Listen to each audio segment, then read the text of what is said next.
interrogatory. Madam President. The Majority Leader. I move to proceed to calendar number 480S3985. The Clerk will report. Calendar number 480S3985, a bill to improve and reform policing practices, accountability, and transparency. Under the previous order, the leadership time is reserved. Madam President. The Majority Leader. Yesterday, the Senate was finally able to proceed to this year's National Defense Authorization Act. A few of our Democratic colleagues have pulled out all the stops to hold back this crucial bill. But last night, a big bipartisan majority of 80 senators voted to proceed. There should be nothing controversial about giving our brave men and women in uniform the tools and training they need to stay safe.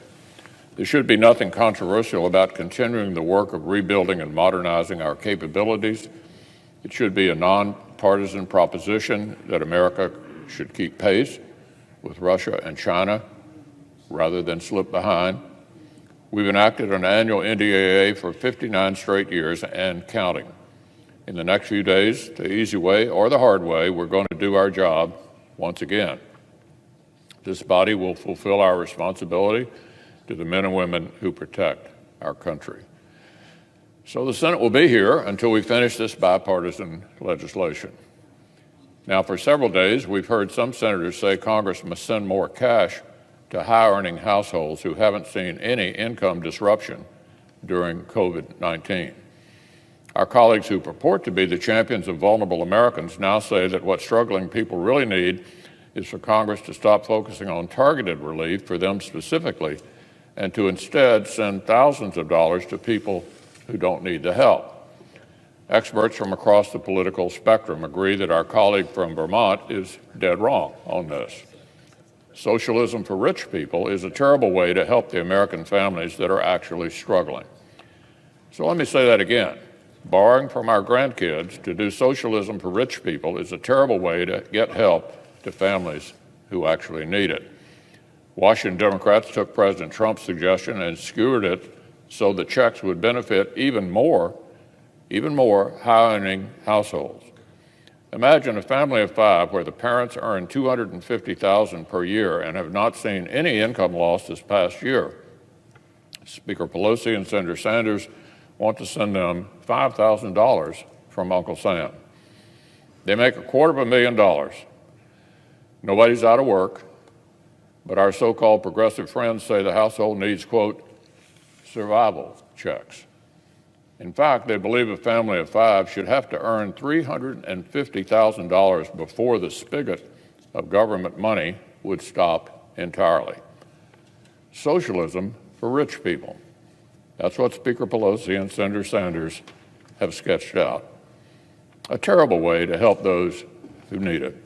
And experts across the political spectrum agree. The liberal editors of the Washington Post have blasted so-called progressives demanding a non-targeted giveaway that would huge amounts to perfectly comfortable families. Larry Summers, who ran the Treasury Department for President Clinton and the National Economic Council for President Obama, says there is, quote, no good economic argument, end quote, for more non-targeted checks with no linkage to need. The liberal New York Times reported this morning that a majority of the households that get non-targeted checks do not end up spending them on urgent needs, but rather just add to their savings. Quote, we know where the pockets of need are, end quote, said one economist, and, quote, putting money there would be a much more efficient use. Fortunately, Madam President, though some of our colleagues seem to have forgotten, that is exactly what we did only a week ago. It's been less than 5 days since President Trump signed into law another historic bipartisan rescue package targeted to Americans who actually need the help. We passed an entire second round of PPP loans to save small business jobs targeted to the hardest hit.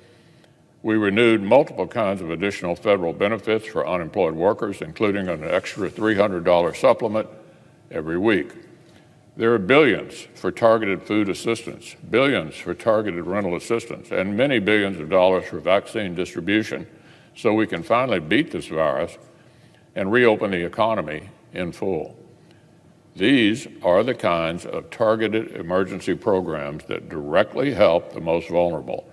And we just poured almost another $1 trillion into them less than 5 days ago, along with more direct checks that are already arriving in households' accounts.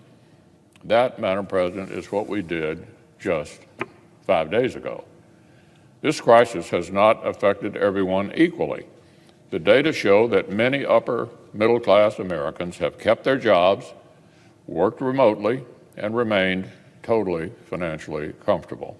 On the other hand, some of our fellow citizens have had their entire existences turned upside down and continue to suffer terribly.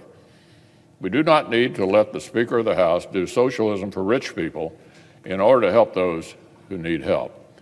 Our duty, both to struggling Americans and to taxpayers, is to focus on targeted relief that will have the maximum impact and help the people who need it the most. That's what the experts say we should do. That's where there is broad bipartisan support, and that's exactly